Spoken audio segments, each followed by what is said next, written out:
This is the Lone Crater YouTube. We hope this video helps.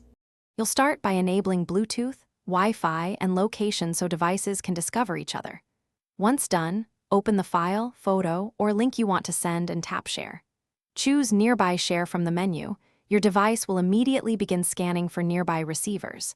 Make sure your visibility is set to contacts or everyone depending on who you trust. This first step connects the two devices and initiates the secure handshake that allows the transfer to proceed. When a receiver appears on your screen, tap its icon to propose the transfer. The recipient must accept the prompt. Once accepted, Nearby Share negotiates the fastest link, usually Wi-Fi Direct for large files or Bluetooth if needed, so you don't have to choose. Monitor the progress indicator and keep devices close to avoid interruptions. If you're sharing with multiple devices, select them one by one.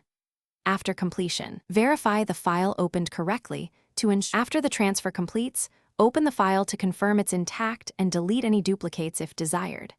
If the transfer fails, immediately toggle Bluetooth and Wi-Fi, move devices closer, then retry. This resolves most connection glitches.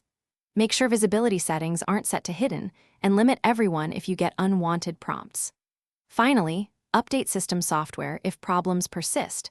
Updates often fix Nearby Share bugs and improve reliability, which keeps future transfers smooth. Thanks for watching. Consider subscribing if we helped you.